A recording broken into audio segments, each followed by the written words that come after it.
Well, I'd love to get into something else that I think can be really healing as well, and I know that you're a bit of an expert on, um, and that's art. You are, as we talked about in the short bio I read about you, you're a self-proclaimed art-ivist. Um, so I kind of wanted to get into the intersection of art and activism and art and politics.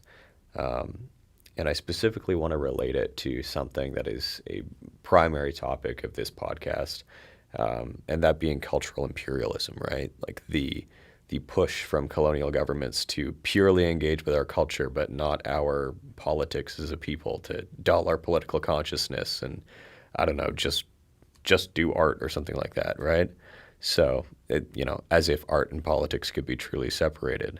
But I think one of those main aspects of cultural imperialism, a primary example of it is um, how a lot of like kind of mainstream colonial society now um, suddenly loves native art, right? Like you see it all over the place, but you don't always see, like you see native art all over the cities, but you don't really see the numbers um, of like the stats of police violence against indigenous people going down, right? But there's this sense of we're doing reconciliation because there's more visibility of art and everything.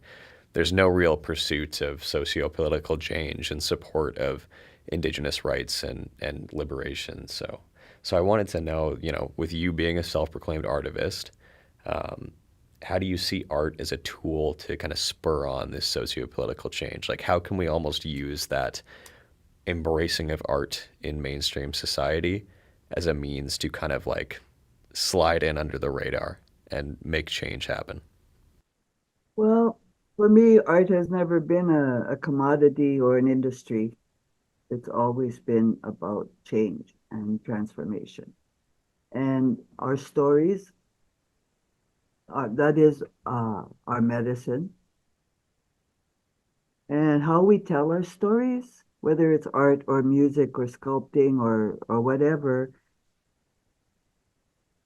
it's about creating relations and stronger communities. And so if and also giving voice to the things that we don't talk about, or showing the bigger picture. Like, for me, my camera, it's my main art form, is a witness, and it's also a mirror, Hmm. so people can see themselves, and so people can change things or have choices about other possible ways of being. I always try to put that question out there that it could be different. Doesn't have to be like this, or how can we change it? Or, that's always the question for me. The intention is about that. And then when I always laugh because they have this quote from Louis Riel that's always going around, I'll be sleeping for 100 years and the artist will bring back our spirit type of thing. But it's like that. I never found that quote written anywhere in any of Louis' writings. But I read them in French and I read them in English. Never found Hmm. anything. But it's like artists are not part of the mainstream. We're on the outside looking in and giving back or asking questions. Mostly, as artists. That's that's what we do. And then for myself, if I didn't have my journals when I was a young person and all through my life, where I put all my, because I didn't have a voice and I didn't have anywhere to put all my anger and pain and hurt and everything that was going on, questions. So when I went through my journals at 70, I had like two big boxfuls. And that's how I wrote my book, by going through them and realizing there were things that and poems and other things that I had never shared with anybody that I thought other people, especially the young ones coming, activists coming after me, that maybe it could help them to know that they're not alone in their struggle.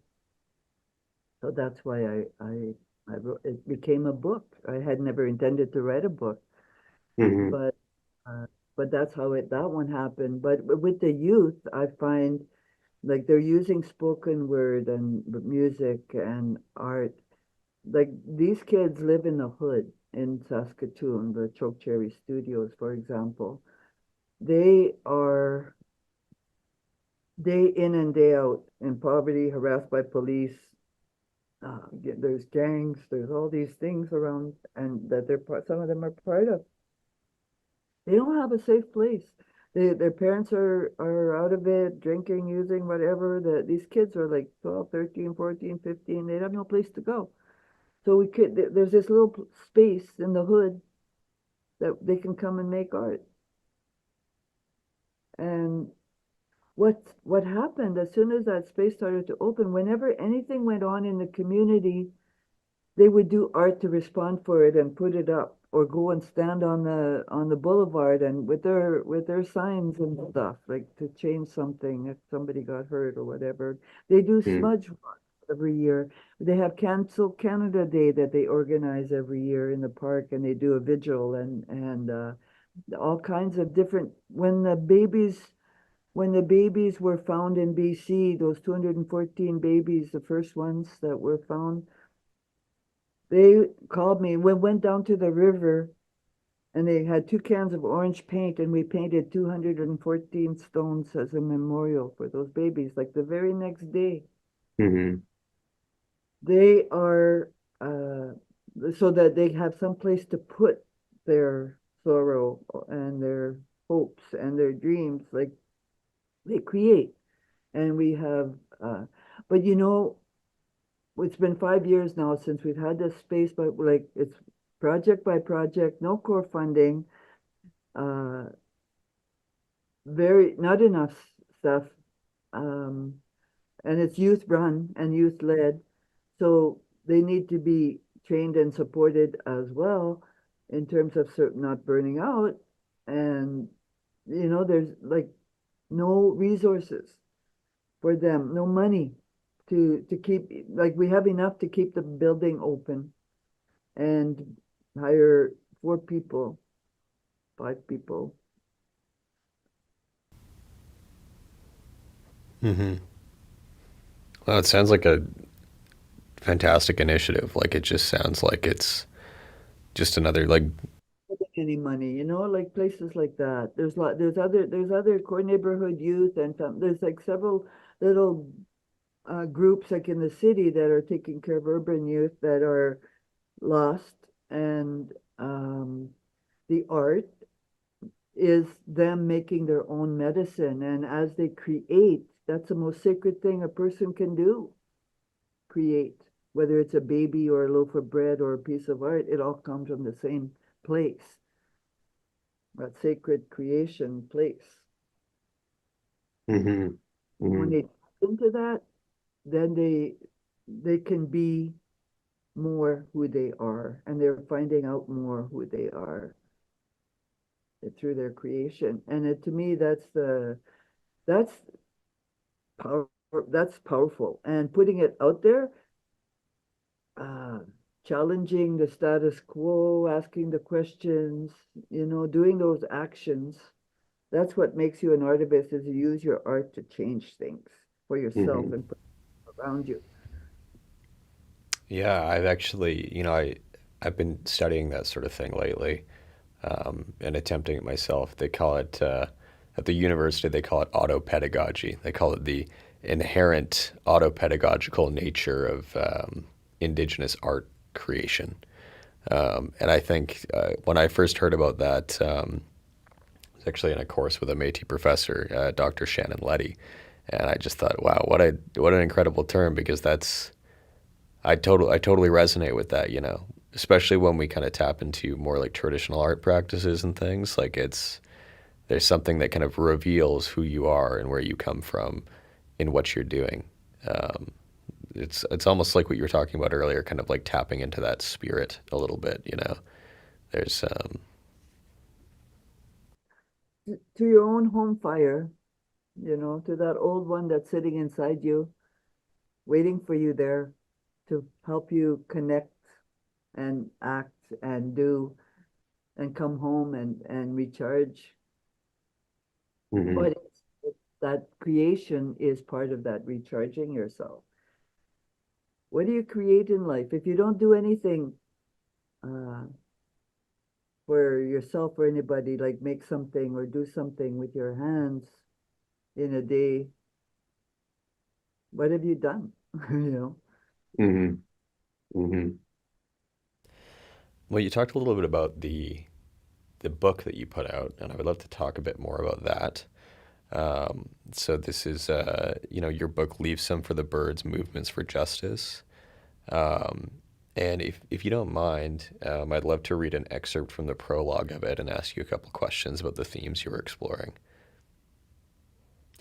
So your prologue reads, each movement of my life has been an encounter with the injustices of colonialism and poverty, and as I collected these stories together, I saw themes that my younger activist self could have learned from, especially the need to sustain and heal one's spirit in a world that is too often undervalued difference. I have also reflected on the impact of the feminist movement on Indigenous women and my relations with women as a part of my journey. As a filmmaker and storyteller, I have examined institutional racism in its many forms and their impact on me. It is time for us to be seen and heard. I believe the world is ready for a different way of seeing and being.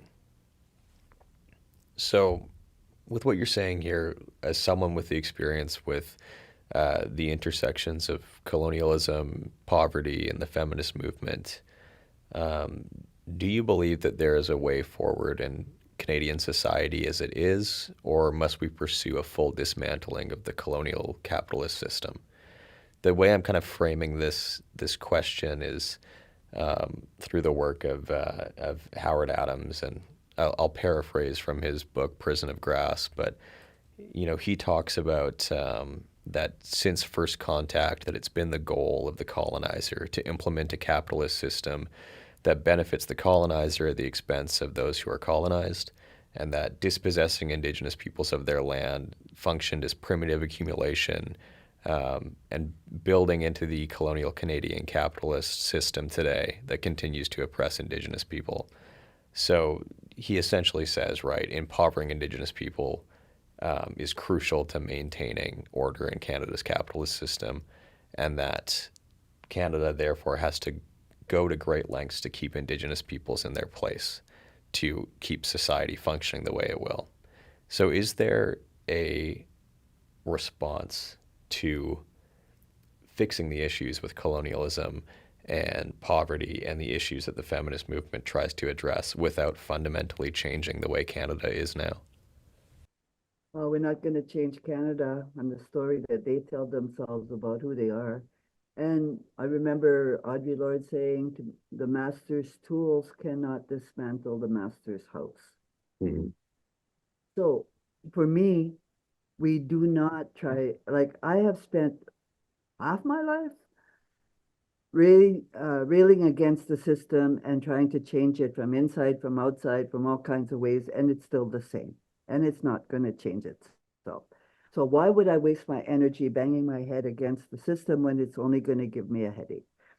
So I decided to create instead and to transform and create alternatives so that we don't need that system. We use our system and find out what is our system, our original way of being that was given to us, and how we can use those values and build and our own resources and build our own way.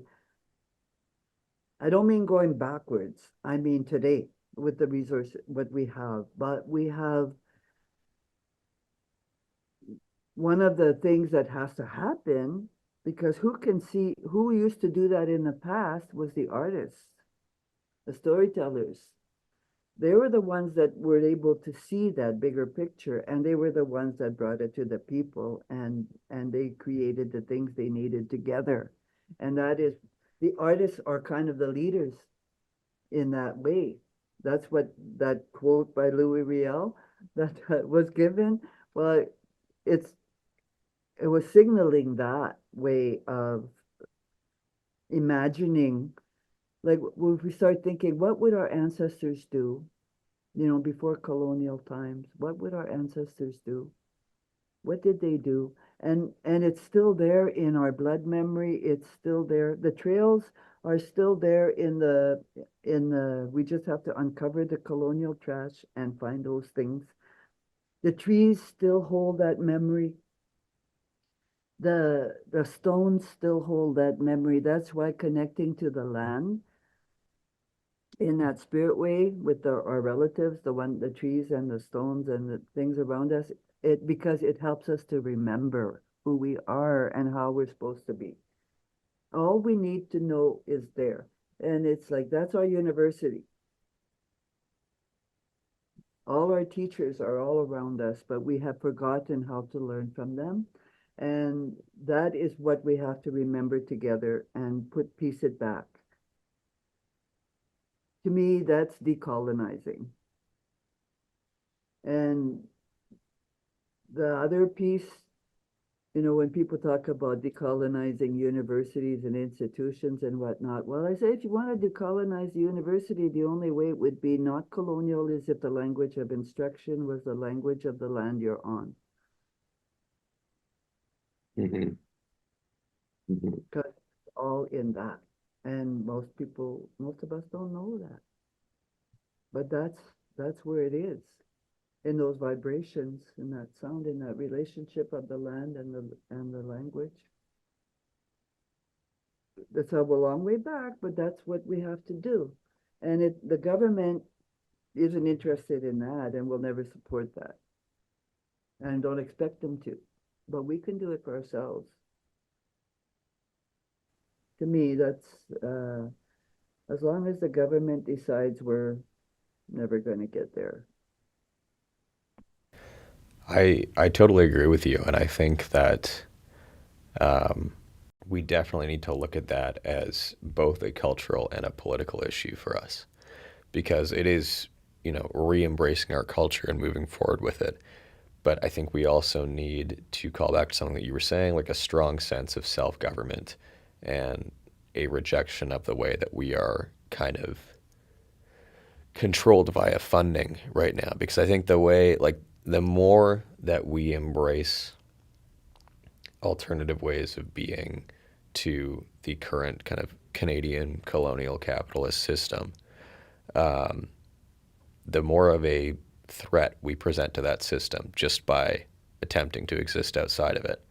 And one thing that we see over and over again with colonial governments, especially out here on Turtle Island, is that when they see people governing themselves successfully in a way that they don't like, in a way that is starting to generate power, they often intervene. They stage coups. They dismantle their government.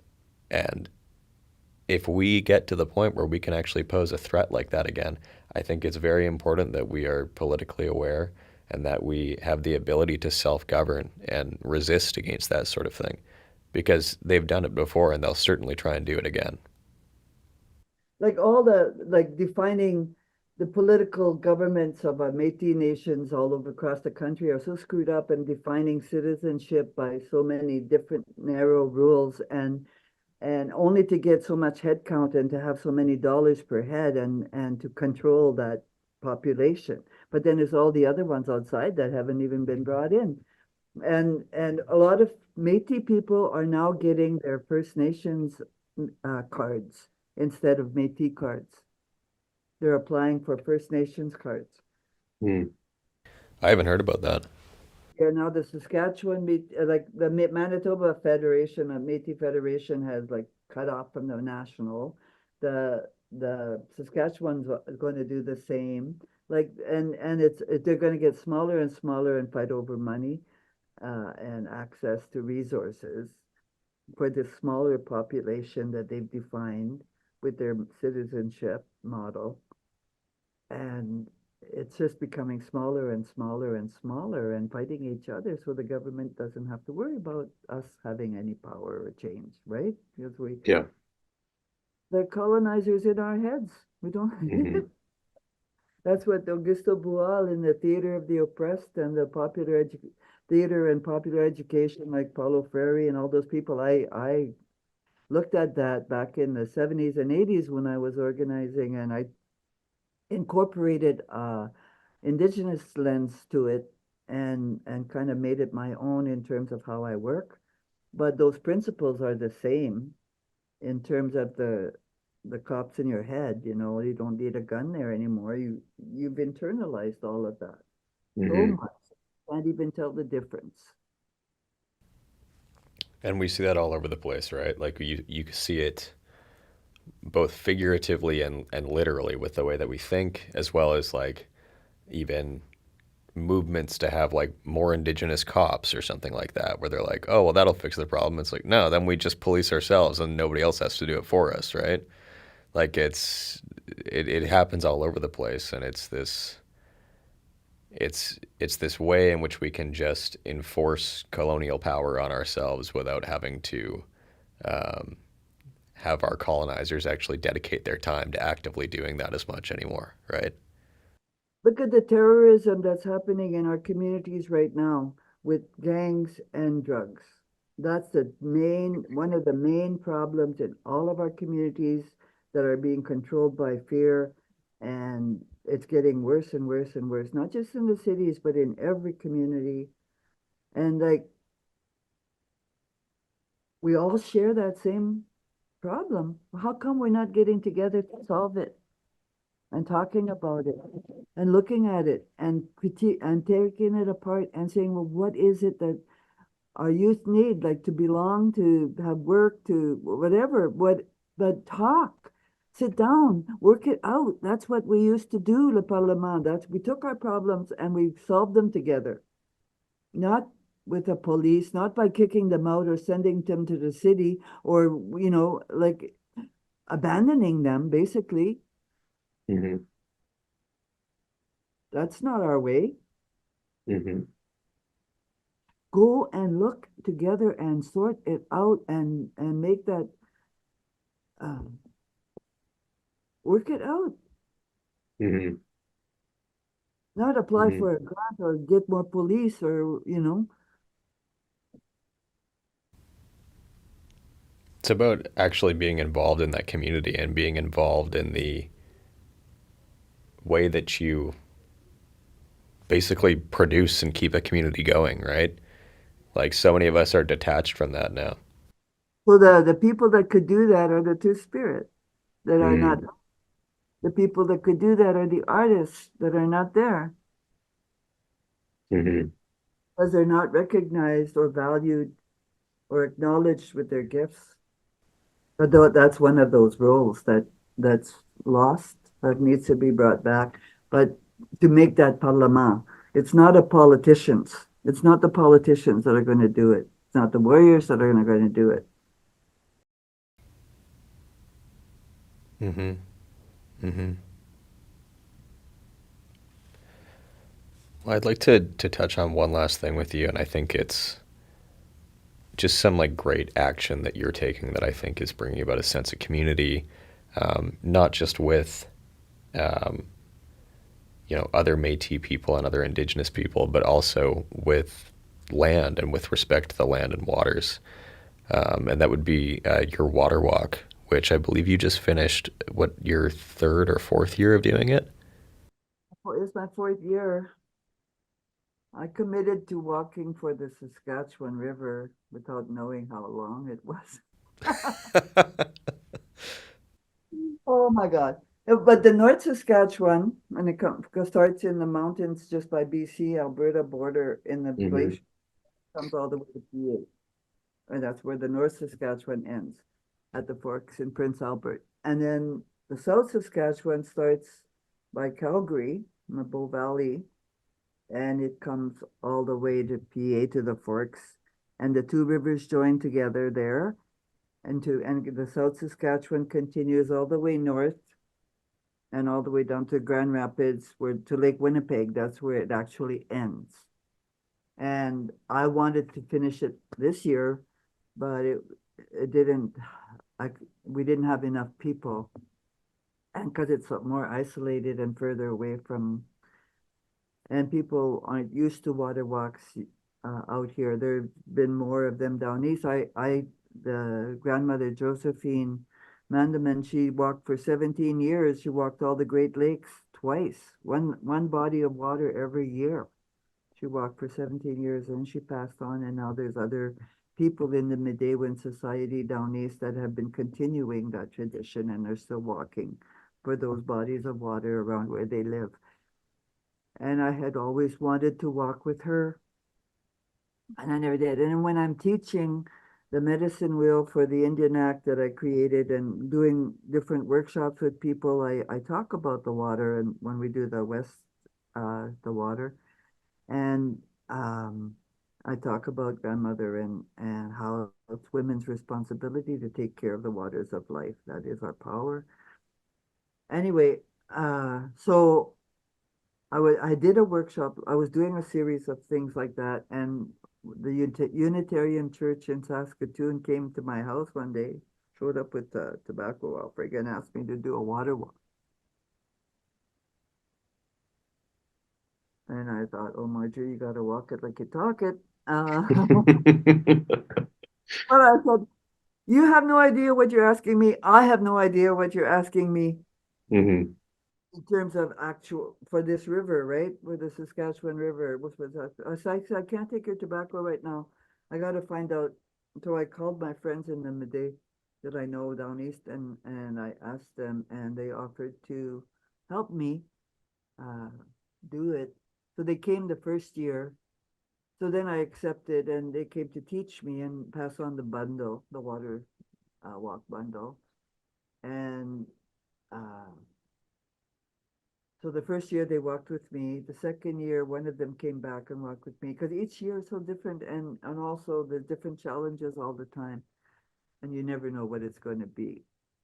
And then the last 2 years, I've been doing them on my own with the people around here. I've got a little group of people that have committed to the water walk, and so we go and do 2 weeks, 3 weeks. A lot for the river. We carry her, the water, and we pray for her and put all our good thoughts and energies to help heal the river because really needs help. And also because they're taking all the water. The dam is controlling the river now. The river doesn't have its own flow. It's controlled by the dam because of the drought for the last 3 years. It hasn't. Mm. It's 3 feet deep. That river used to be strong and mighty. So we have to help that river restore itself and all the threats that are around it. But while I'm on the water walk, it's not a protest, it's a prayer for the river to heal. And all our prayers go in the water. And then when we get to the end of the walk for that year, we put the prayers and our songs and everything back in the water to help it. So that's basically what it is.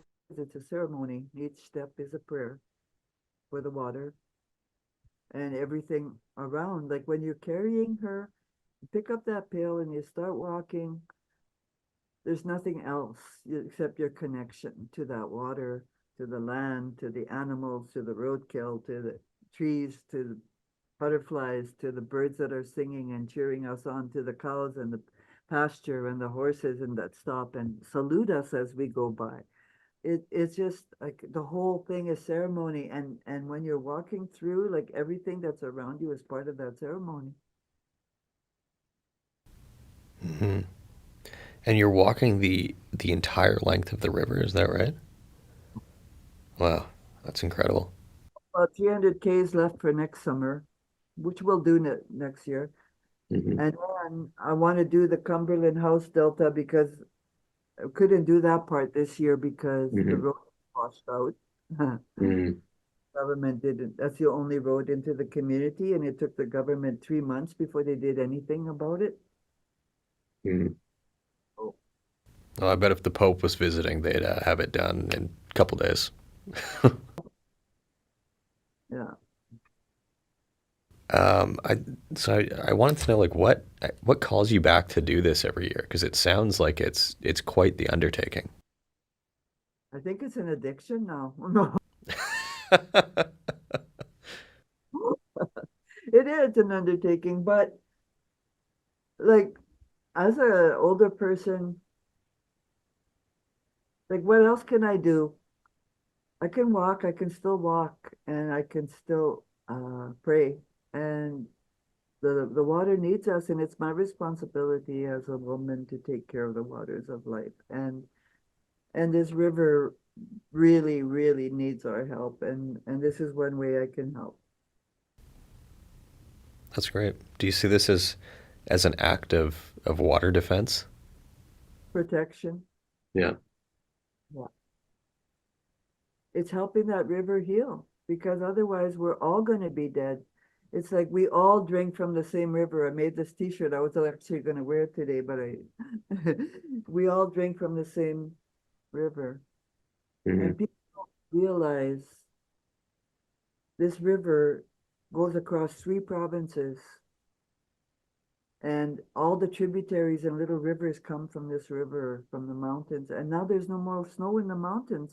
They had a water advisory in Calgary this summer because they didn't have enough water.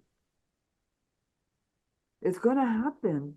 And meanwhile, the government here in Saskatchewan wants to build this irrigation project for the farmers in the south, like a handful of their voter base, to have this irrigation project for their farms in the south. And what are they're not even growing real food.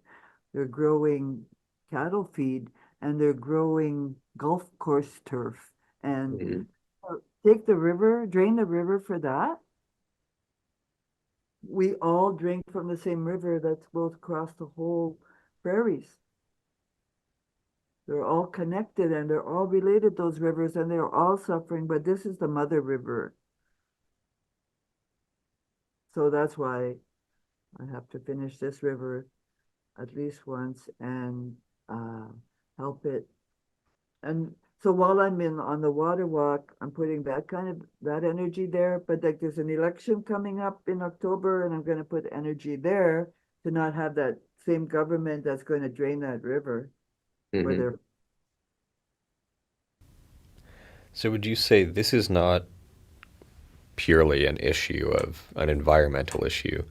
This is, I would say, even almost primarily an issue of colonialism and capitalism that is now affecting the land directly.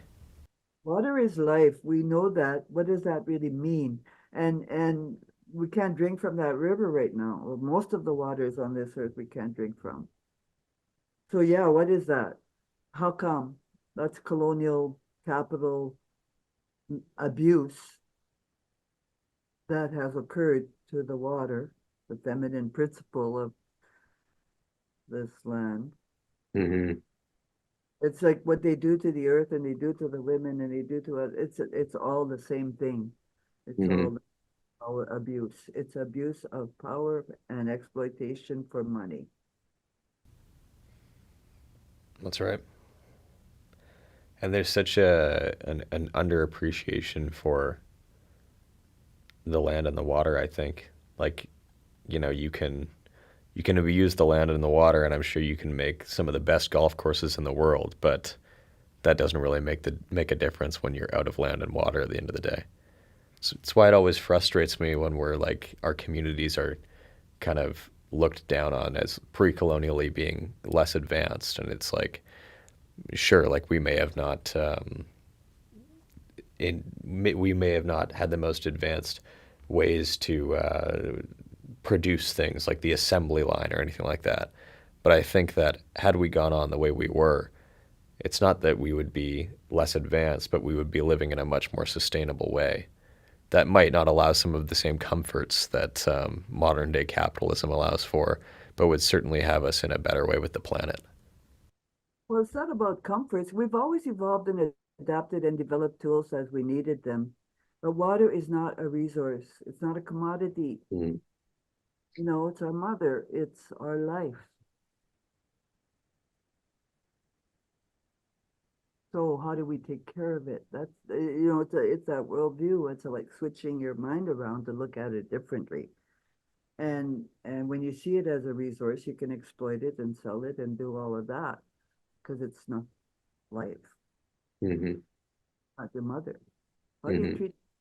Then you change your mind about how you treat the water. You know, how you treat the land. That's her Mm-hmm. nurture, Mother Earth, and the water is our life. But so it's like how if you start looking at it that way, you're going to take care of it differently. And it's that simple. And we're not, it's like, it's a very complex system. And we've always had that knowledge of how to take care of it in different conditions. And we always use it to guide our actions, right? The weather, everything came, you know, from that knowledge that was based on being on the land and taking care of it and taking care of each other on it. And that would still, if that was still the value, yeah, we'd have more tools. It might be, you know, a little different, but it wouldn't be about greed and having more than what you need Mm-hmm. because you share it with everybody, and there wouldn't be that inequality. It's like people, why do we need, you know, a house and a cottage and a boat and a this and a that and a that just for recreational? Like they create recreation areas. They drain the river to create that recreation areas. And it's like now they're going to drain it to do irrigation and like you know that's not taking care of the water. That's taking Mm-hmm. care of selfish needs when you treat it just as a resource for you to do whatever you want, and not take care of it. Mm-hmm. No giving back to the water, you're just taking. So reciprocity has to be there. I think, yeah, you're spot on there because capitalism doesn't teach us to seek reciprocity as a means of fulfillment, right? Capitalism teaches us ba- to basically exploit everything. Like you think about even the kind of like the basic terms of capitalism, like profit generation. Profit now, you know, like you can take this as you will, right? But profit at its heart necessitates that you exploit something to get profit. And I think that we get so subconsciously influenced by these things when we come up in capitalism, when we come up in colonialism. Reciprocity, treating the water like your mother, treating the land with respect, those are not values that are instilled on us. Values are that we're going to find happiness by exploiting those things to advance our position in the world, to progress ourselves into a better place than we are now. And I don't, so I don't think that we are going to be able to protect the water and protect the land if we are going to move forward with capitalism and colonialism. No, absolutely not. But, you know, like, at least we have hope. We have people like you who are doing the water walk. We have people who are going to prison for defending the land and the water and stopping pipelines, like my cousin who was on the podcast last season. You know, like there's people who are standing up for it and doing amazing work now, and that's all. That's what we have. We have to do it together. We have to have more collective mind. You know, there's a lot of good people doing good things individually or not being supported collectively because we're not in the same mind. We don't have that thing, that the communal place yet. That because we're still listening to the government and the politicians and not listening to each other. Mm-hmm. Mm-hmm. Well, I think we can move towards wrapping up here. Like those are some great thoughts, and I was wondering if you had any closing thoughts that you wanted to share, any last things that you wanted to put out there. Well, I don't ever have last words. I'm too scared about that. What if they are? No. Yeah. Ah. No, I think this has been a really good conversation, and it kind of embodies how I am and who I live and how I live. Um, but I do hope that we stop getting off of the government way and find our own Mm, way again. Otipim Sawak, people who govern themselves. That's what they used to say about us. But we're not there now. Well, I've I agree with you, but I sure hope we can get back. Well, that's what I mean. We will get back. I mean, I have confidence in the youth that are coming up, and they're looking for that place, and they're going to make it. They're not stuck in that other way. And besides, the government way is only since the 60s. I mean, mm-hmm. so it can change. That's not long. It's really not a long period of time in comparison to time immemorial, right? So Even Canada, the idea of Canada that is not even 200 years old. So it's like, uh, that's right. That's only a few generations back, really, right? So it's like there's way more stuff out there that Canada doesn't even know about and never heard about that we have some glimpses about and some deeper uh, knowledge, but it's not that far. If we take off that colonial trash, we'll find that. Mm-hmm. But Mm-hmm. people that a lot of times, like the colonial way, say education is the new buffalo. No, it's not. Mm-hmm. Buffalo is the buffalo. Why don't we learn from the buffalo again? And there's that making that treaty with the buffalo that there's a rematriating of the buffalo going on right now.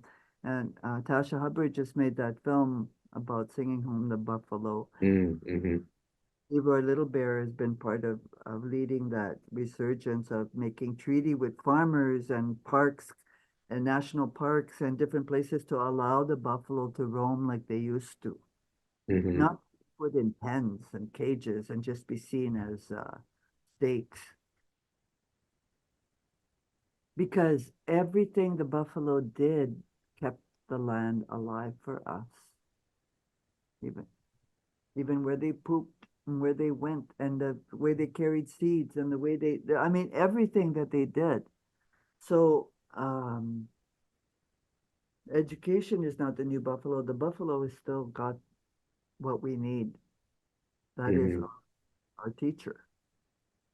But we have to learn the ways of the buffalo, not replace the buffalo ways with the colonial ways.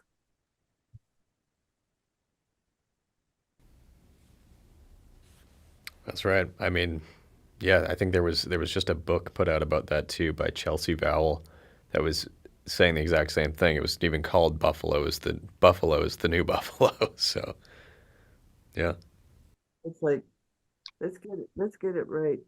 Let's get it right because the kids need that. That's their legacy, and we have to be able to have access to it. Mm-hmm.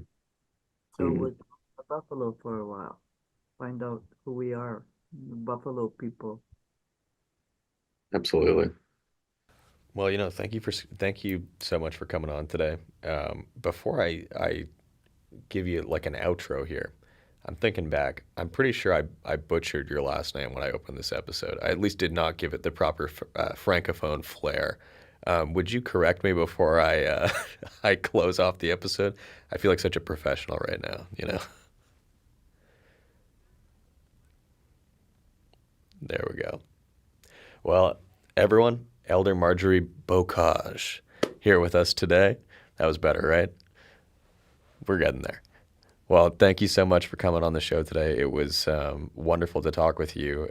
I feel like I learned so much from you today, and I'm sure everyone who's watching at home or on the go is going to learn so much from this episode as well. And it would be great to have you on again sometime in the future to check in on how your water walk's going in a few years' time or something. Oh, come on the water once. I would love to. I would. I say this to everybody that we record virtually with. I would love to link up with you in person, but I will be out. I try to go to Batoche every summer, so I'll be out your way in a few months, and we'll see if we can link up or something like that, even if it's just for a cup of tea or something. Yeah, for sure. You're most welcome. Mm-hmm. All right, lovely chatting with you today. Thank you, everyone, for watching the Sickle and Sash podcast. I'm Josh McKenna. Marcy.